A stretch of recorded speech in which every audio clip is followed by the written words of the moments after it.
તો હાલો હાલો કેમ છો બધાય મજામાં ને? અમે તે મજામાં જ છેવી. જય માતાજી બધાને. તો આજે છે અમારા રિયાંશભાઈનો બર્થડે અને રિયાંશભાઈ જો રિહાન બેહી ગયા છે કારણ કે એમ કહેશે કે મને ક્યાંક બહાર લઈ જાઓ, મારો બર્થડે છે. અમે બેસો દાંત કાઢી છે ને હવે એમ વિચાર્યું છે હાલો તો રિયુનો બર્થડે છે તો ક્યાંક એને લઈ જાવી. તો હાલો હાલો આપણે ક્યાંક એને બર્થડે છે એટલે ક્યાંક લઈ જવો પડે ને તો એકવાર કમેન્ટ કરી નાખજો હેપી બર્થડે. રિયાંશભાઈનો બર્થડે છે તો મસ્ત મજાની કમેન્ટ કરવાનું ભૂલતા નહીં. તો હાલો અમે જો બહાર જઈએ છીએ.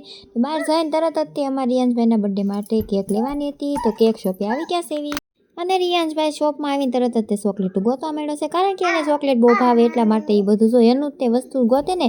પછી અમારે તો ડેકોરેશન કરવાનું છે તો અમે ડેકોરેશન માટે બધી વસ્તુ લેવા આવ્યા હતા. તો જો ફુગ્ગા ને એવું બધું છે ડેકોરેશન કરવા માટે તો બધી અમે વસ્તુ લઈ લીધી છે. અને રિયાંશભાઈ જો અહીંયા પાસે આવીને કાંઈક નવું લીધું સાયકલું. અને જો અમે બધું હજી નોખું જોયું છે. અને રિયાંશ માટે અમારે લેવાના છે ખીલોના કાંક રમકડા લઈ દેવી, ગિફ્ટ માટે લેવું પડે ને કારણ કે અમારા લાડકા દીકરાનો બર્થડે છે.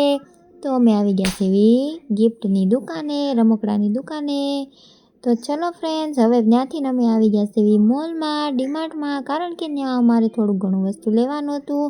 અને વસ્તુમાં તો અમારે કોલ્ડ ડ્રિંક્સ લેવાનું હતું કારણ કે અમારા રિયાંશનો બર્થડે છે ને સાંજે તો બધાને કોલ્ડ ડ્રિંક્સ તો પાવું પડે ને એટલા માટે અમે જો કોલ્ડ ડ્રિંક્સ લેવા આવી ગયા હતા ડીમાર્ટમાં.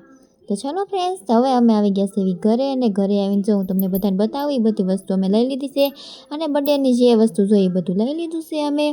અને પછી આ ફુગાને એવું તો હોય જ તે બધું બર્થડેમાં તો તો હારું હાલો હવે આ બધી વસ્તુ તો લાવ્યા અને હારું અમારા રિયાંશભાઈનું ગિફ્ટ તે પેક કરીને લેતા આવ્યા સેવી. અને રીયુભાઈ જો થાકી ગયા ને એટલે સુઈ ગયા હતા મસ્ત મજાના કારણ કે ક્યારનો રખડાવતા હતા ને મેં એટલે. અને પછી હું જો ચોકલેટ લેતા મારા હાટું મને બહુ ચોકલેટ